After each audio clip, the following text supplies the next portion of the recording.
para nós entender bem, para uno entender bem o tema é necessário recordar os efeitos que o bautismo produz no alma. Isso é muito importante, porque todos nós aqui fomos bautizados. E que é infundido em nossa alma quando del bautismo? Todos os dones do Espírito Santo. A pessoa se volve hijo de Deus, porque antes do bautismo, a pessoa é criatura de Deus, como um árvore, como o sol, qualquer coisa. Uma vez bautizado, se volve hijo de Deus. Portanto, Deus habita na pessoa. E os dones do Espírito Santo: fortaleza, sabedoria, ciência, conselho, entendimento, piedade, temor de Deus. Os 7 dones. É infundido. Además, as virtudes teologales. Teo, Deus. A relação direta com Deus. Fé, esperança e caridade. Además, as virtudes cardenales, que dá solidez, templança, fortaleza, prudência e justiça. Todo é infundido no alma no momento do bautismo. Portanto, depois do bautismo, Deus habita no alma como em um templo. Como se fora um templo. Deus habita porque é templo de Deus. Isso é muito importante. Em São João, capítulo 14, versículo 23, que disse nosso Senhor: Se alguno me ama, guardará mi palavra, e mi Padre le amará, e vendremos a ele, e en él haremos nuestra morada. Haremos en él nuestra morada. Templo. E São Paulo recuerda o mesmo princípio que está na primeira carta aos Coríntios, capítulo 3, versículo 16. ¿No sabéis que sois templos de Deus e que o Espírito de Deus habita em vosotros? Templos de Deus e que Deus habita em vosotros. Portanto, quando uma alma continua inocente depois do bautismo, todos esses dones, todas essas virtudes se reflejam no alma e na fisionomia da pessoa. Vea, é uma niña que está fazendo a primeira comunhão. Se nota a inocência da niña. Ela está mirando a hóstia e com uma fé impressionante. Ela já, ou seja, todo ao redor não lhe importa. O que está fija é em nosso Senhor. Fé, virtude teologal. Por quê? Porque é inocente. Lo mesmo. Isso foi uma das primeiras comunhões hechas em uma das basílicas que há em Brasil. O niño igual, ele está mirando a hóstia, porque é inocente e todos os dones, as virtudes habitam em sua alma. Não sei se reconhecem. É Santa Bernadette Soubirous, la joven que recebeu as revelações de Lourdes, a Virgem de Lourdes. Por la mirada se nota a inocência. Aqui ela tem seus 18 anos, mais ou menos, 20 talvez. Mantuvo a inocência. É templo do Espírito Santo. Aqui, os pastorcitos de Fátima, agora já Santa Jacinta e São Francisco. Ou seja, eles não é só por a la visión de la Virgen, mas ellos mantuvieron la inocencia del bautismo. A ver otro. Santa Gema Galgani, cuyo corazón está intacto en Madrid, en España. Aquí creo que debe tener sus 20 y tantos años. Fíjense la mirada. ¿Ah? La mirada. Inocente. Pura. Recta. Después voy a explicar por qué estoy diciendo tanto así. Santa Teresita. Mira, aquí era niña. 6, 7 años. La mirada. Ahora la misma Santa Teresita. Aquí ya es mayorcilla, debe ser os 14, 15 años. Misma mirada. E aqui, ela já casi al final de sua vida. Mesma mirada com sofrimento.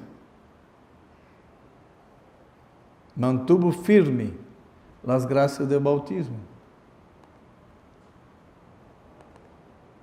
Aqui, eu creio que vocês nunca han visto essa foto. Essa foto é de Dr. Plínio Correa de Oliveira, que é o maestro, o formador de nosso fundador, Monsenhor Juan Clá. Eles tiveram um convívio durante 40 anos, por isso a formação que Monsenhor Juan tem vem dele. Aqui ele tinha 4 anos. 4 anos.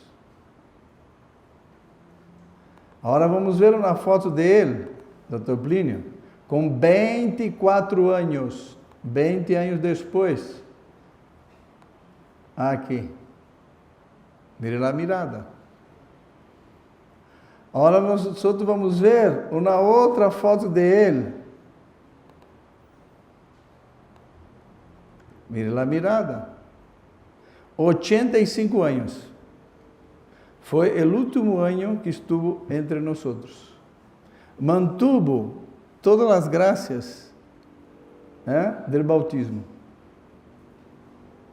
E é impressionante, porque essa é a doutrina da igreja. Quando alguém mantém esta graça, um dos dones é a inerrância. A pessoa não erra quando tem que discernir algo, sobretudo com relação a Deus.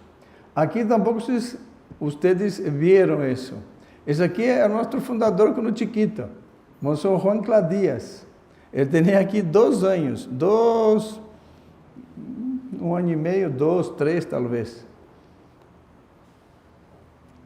Aqui. Agora vamos ver o Monsenhor Juan, já com 18, 20 anos. Fíjense na mirada.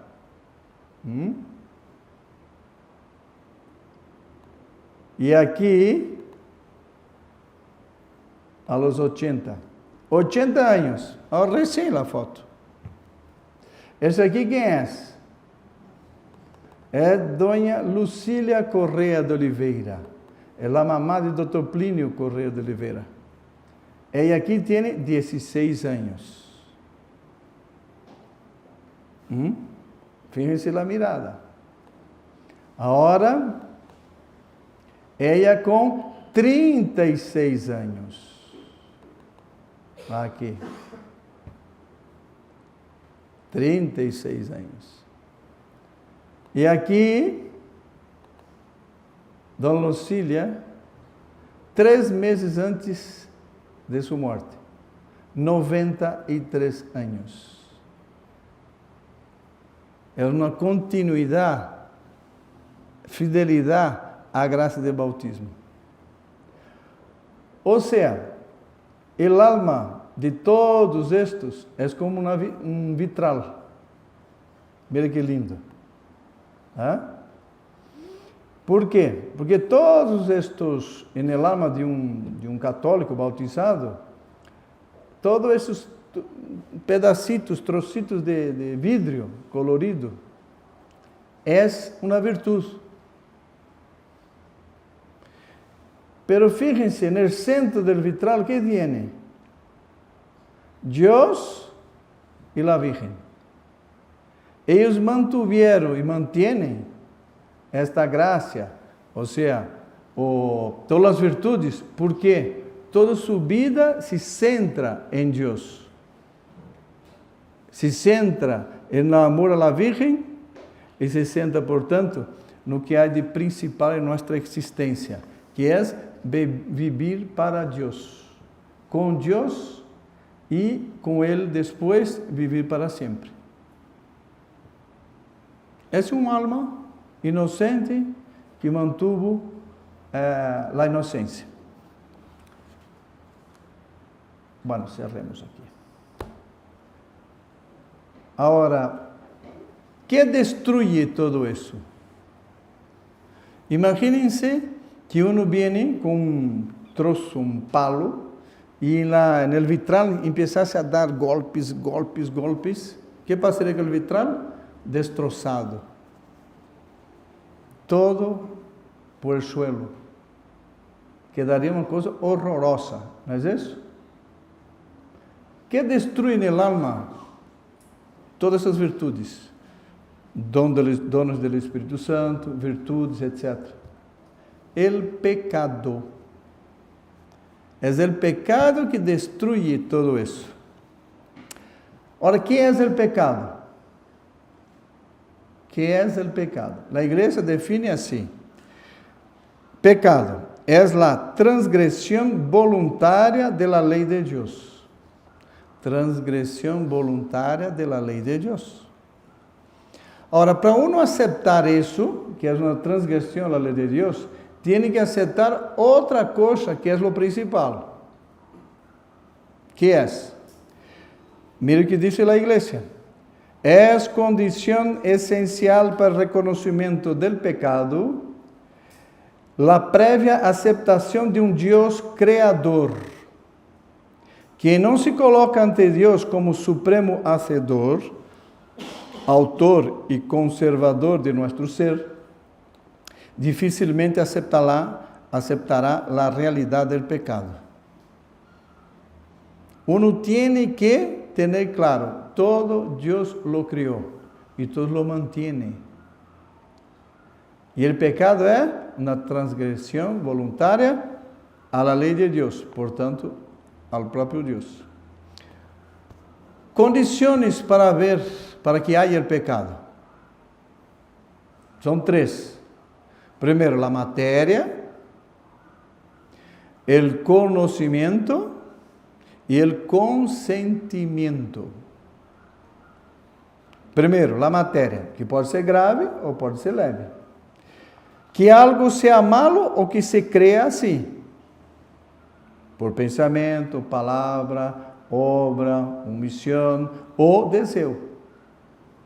Então, que se crê ou tem certeza que é malo, já é pecado. Segundo, o conhecimento, dar-se conta de que aquello está mal. Porque se a pessoa não se dá conta, não sabia, era um ignorante. Terceiro, que se haga a sabiendas ou se decida cometer livremente. Então, primeiro, a matéria, grave ou leve. Segundo, pleno consentimento. Pleno conhecimento, perdão. Pleno conhecimento. Ou seja, inteligência. E terceiro, pleno consentimento, a vontade. Quando se reúnem essas três condições, há pecado. Se é matéria grave, grave. Se é matéria leve, leve. O que produz o pecado no alma? Mire, o pecado é um huracão, é um incêndio no alma, é um tsunami. Por quê? Porque ele destrói todo lo bueno que há no alma. Todo. Não sobra nada. Foi apontado aqui 8 pontos, que efeito produz o pecado no alma. Primeiro, Dios es expulsado del alma. Dios abandona este santuario.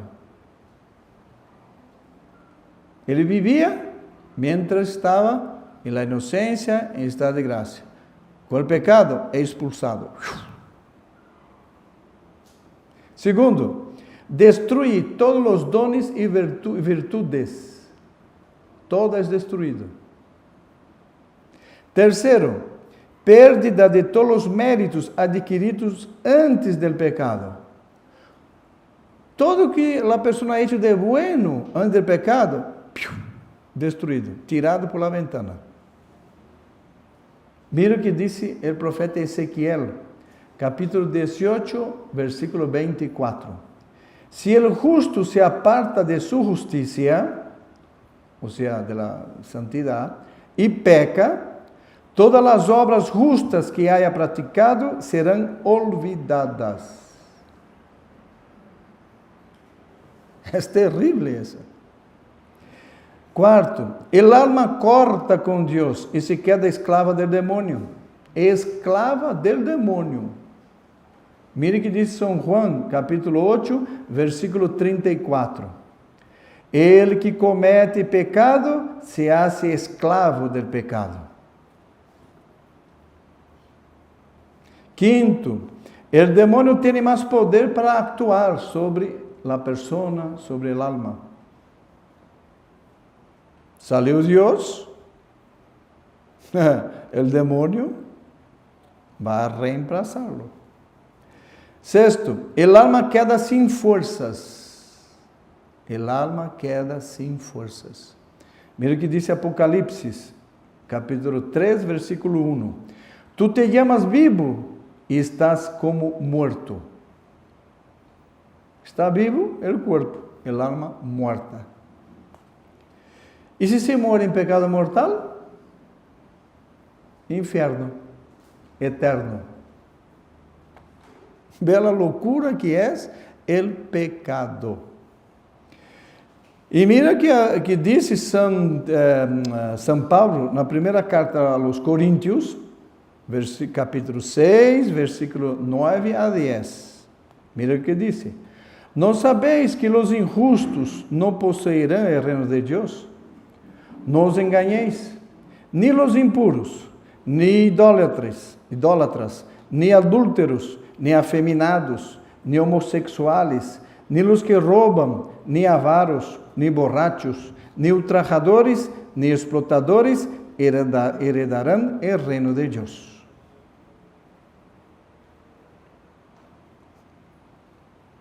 Ou seja, volvo à imagem do vitral. Pelo pecado, o vitral é destroçado. E o alma queda em negrume. Pergunta: então por que se peca?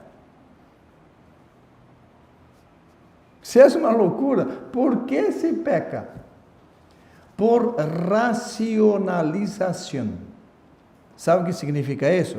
Racionalização. É que se a pessoa inventa uma doutrina para justificar seu erro. Todo o mundo, Nadie pratica o mal por el mal. Pratica o mal para buscar, teoricamente, o bem ou a felicidade. O ladrão vai roubar, mata. Você vai perguntar-lhe: no, quer dizer, eu necessito. Ele tem tanto, eu vou sacar um pouco, não vai fazer falta. Então, eu creio que não há problema, porque inventou uma doutrina. Isso se chama racionalização. Ou seja, se peca contra a inocência. A inocência que nós recebemos no bautismo. Quando o alma era pura, era limpia. Ou seja, o inocente, ele não faz racionalização.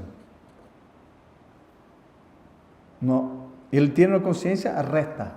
Portanto, não peca. Se não pode, não pode. Se eu tenho que fazer sacrifício, lo haré.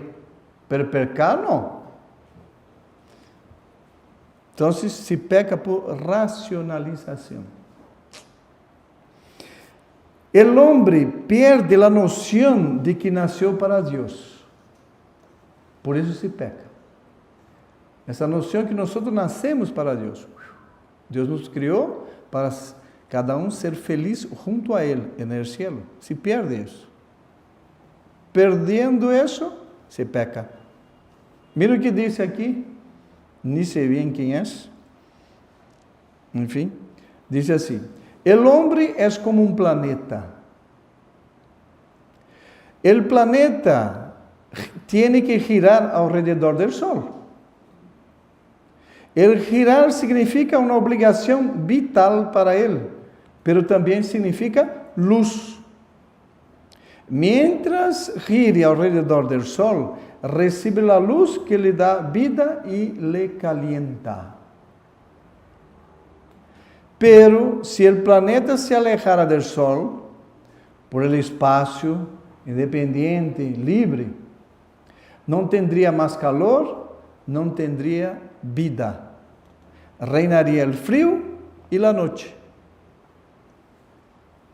Assim é o homem com Deus. Deve girar ao redor de Deus. Aí tendrá calor, vida, luz. Quando se aleja, frio, tinieblas, muerte.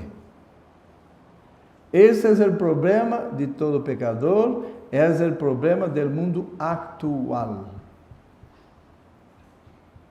Não quer girar ao redor de Deus. Portanto, se aparta como se fora livre, independiente. Que passa? Frio, tinieblas, muerte. Outro ponto. Repercussão de pecado. Porque muita gente pensa, não, eu pego, mas não passa nada. Eu vou e os que se confessam, eu confesso e listo. Não é assim. O pecado é como uno tirar uma pedra em um lago. Quantos círculos se formam? Tchuf! 1, 2, 3, 4. Assim é o pecado. Primeiro, é com Deus. Nós já vimos. Se estabelece uma ruptura com Deus. Eu corto com Deus. Com o mesmo, está claro. Eu perdo todo. Todo de bueno, tirado na basura. Pero, isso pouca gente pensa. Uno peca contra o prójimo e contra a sociedade. Contra o próximo e a sociedade. Porque, mira, veja o que disse. Os atos, ou seja, as obras, as ações, repercutem de alguma maneira em todo o corpo da igreja. Ou seja, o corpo místico da igreja. A cabeça do corpo místico é nosso Senhor Jesucristo. E todos os bautizados fazem parte do corpo místico, da comunhão de los santos. Portanto, pecando, se peca contra a sociedade. Um pecado de qualquer, uma pessoa desconhecida, pesa na comunhão de los santos. Todos os buenos têm mais dificuldade, sentem um peso para praticar a virtude. E os malos ou os buenos têm mais inclinação para pecar, porque a balança inclinou por um pecado. Por el contrário, no pecar é que é um sumo ato de caridade. Hoje em dia, a grande maioria das pessoas pensam que caridade é dar limosna, mete a mão no bolsillo, dá dinheiro, ou dá comida, ou dá roupa. Sim, é caridade, não há dúvida. Mas a principal é ter caridade com o alma do outro. Porque o alma é eterna, o corpo não. Então, é um ato de suma caridade não pecar. E portanto, esse não pecar é um ato de bem social. Hoje em dia se fala muito sobre bem social, bem social, bem social.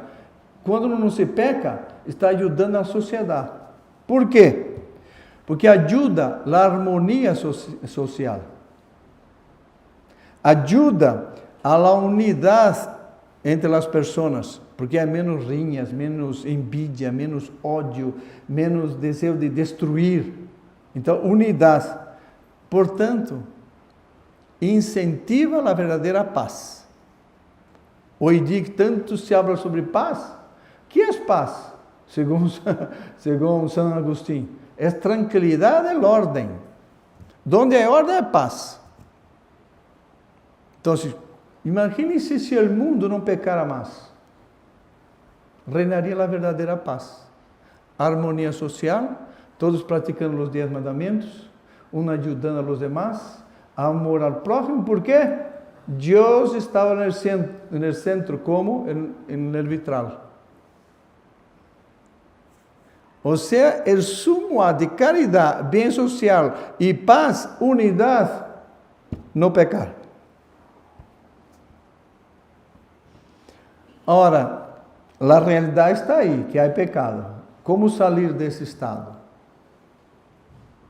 Aí entra a suma misericórdia de Deus. É o sacramento da penitência, a confissão.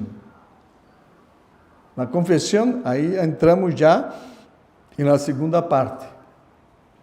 A confissão é uma maravilha, pura e uma maravilha. Por quê? Mira o que diz a igreja. Nunca Deus retira a possibilidade do homem arrepentir-se e volver atrás, reorientar sua vida. Nunca. Deus sempre está disposto a perdonar. Até o último momento, o último suspiro, Deus quer perdonar. Por isso que Ele morreu na cruz. Morreu na cruz por amor, por querer dar o perdão, por querer manifestar seu amor para com cada um de nós. Ora, o que é a confissão? Define assim a igreja. É o sacramento por el qual nossos pecados, cometidos depois do bautismo, quedam borrados em virtude da absolução do confessor.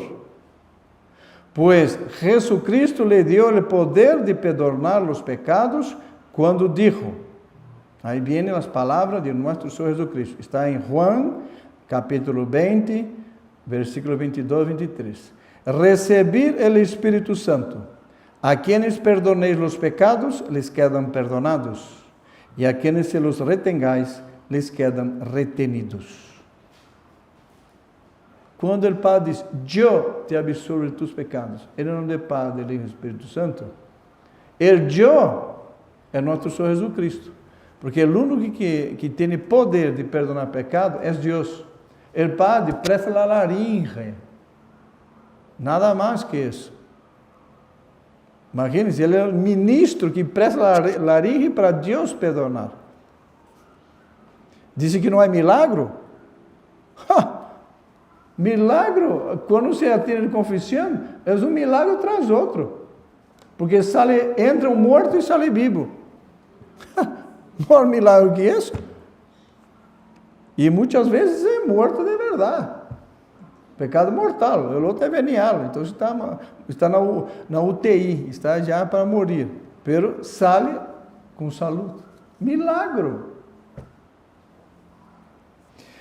¿Cuál es el efecto de la confesión en el alma? Vimos el efecto del pecado, ahora vamos a ver el efecto de la confesión. Primero, con este sacramento, el pecador recupera ¿qué? La divina gracia santificante. Ele vuelve al estado de gracia, vuelve a ser hijo de Dios y recibiendo la ayuda de Deus contínua, graça santificante. O nome já diz que santifica. Depois, o mérito de las buenas obras hechas anteriormente, em graça de Deus y que por el pecado había perdido. O sea, todos los méritos de las obras buenas que ele havia tirado por la ventana, Deus va, recoge todo isso e devolve a la persona. La persona empieza de zero, porque seria um desastre. Imagina, 80 anos, comete um pecado, puf, todo al traste. E de 80 anos eu começar de zero. Oh. Mas vê a misericórdia. Se a pessoa se confessou bem, ele devolve todos os méritos a la persona. Depois, el alma recebe nova fortaleza para resistir a las tentações. Cada vez que uno se confessa, el alma tem mais força para resistir a las tentações. Por isso que é muito conveniente confessar sempre. É devuelto todos os dones do Espírito Santo, todas as virtudes teologales, cardenales. Ou seja, Deus volve a habitar en el templo. Ou seja, Deus volve a habitar en el alma de uno. ¿Sabe o que é isso? Deus volve a habitar dentro de la persona, en el alma. É o maior prêmio que pode haver sobre a faz da terra. Quando devo confessar-me? Com frequência. 1 semana, 2 semanas, 3 semanas. Pero quando está em pecado mortal, não seja louco ir dormir em estado de pecado mortal. Porque se muere nesse estado, cata plum, plum, plum, ao inferno. Então, se por desgraça, espero que não, alguém comete um pecado, busque um sacerdote para confessar-se imediatamente. Nunca dormir em pecado mortal, jamás, é uma loucura. Porque para morir, basta estar vivo. É a única condição, não é edad. Não é edad. Uno morre com 80, 90, 100, mas com 2, 5, 10, 15, 18, 20, 30. Não tem idade. Pontos para uma boa confissão. Isso é muito importante. Todos já sabem, mas vamos aqui dizer para quedar claro. Primeiro ponto, exame de consciência.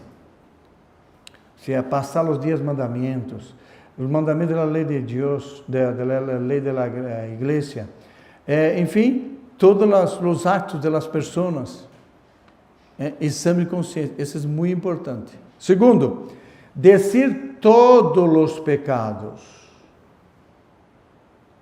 todos, não pode ocultar nada, todos que se acorda, se não se acorda, paciente, pero uma vez que se deu conta, tem que dizer, pero que o padre vai dizer? O padre não vai dizer nada, ele já ouviu de todo, e ele participa da misericórdia de nosso Senhor Jesus Cristo.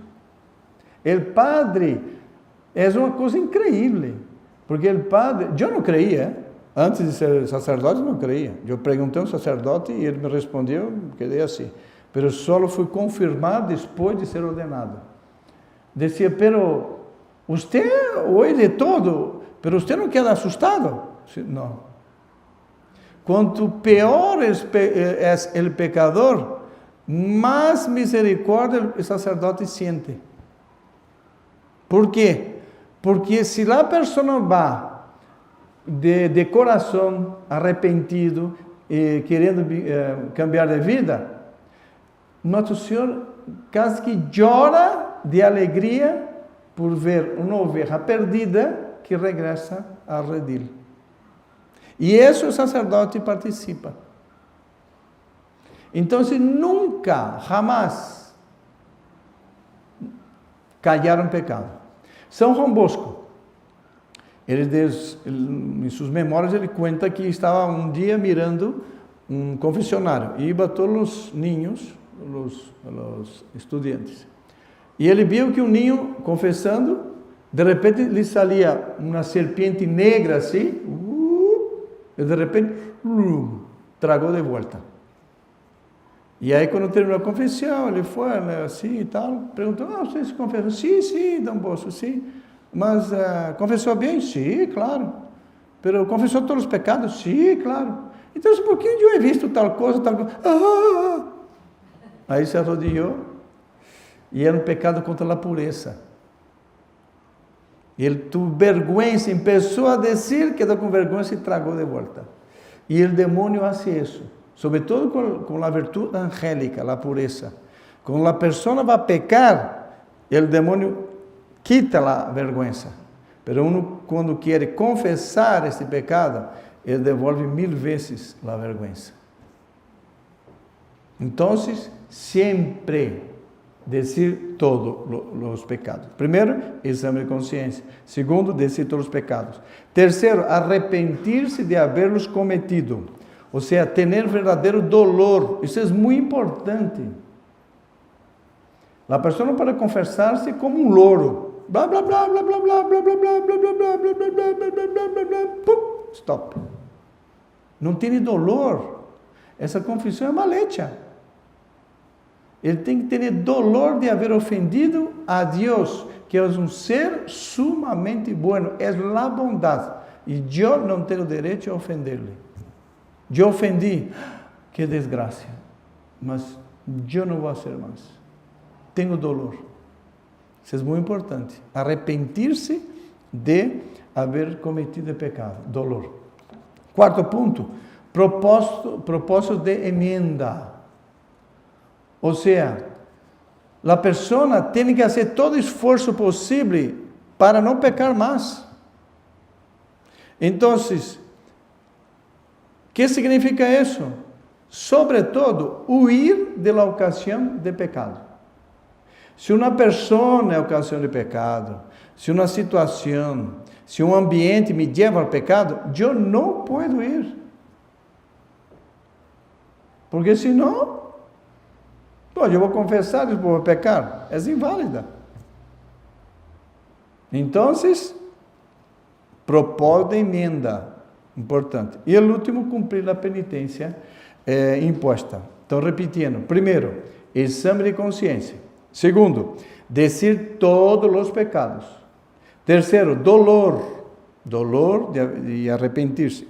Quarto, propósito de emenda, huir da ocasião do pecado. E quinto, cumprir a penitência. Portanto, estamos chegando ao fim. E nesse sacramento, Deus é pura misericórdia. Por isso, podemos confessar mientras estamos vivos. Porque depois da morte, não há confissão. Então, se Deus é sua misericórdia. De nossa parte, o que temos que fazer? Devemos ter misericórdia de Deus. O que significa isso? Não pecar.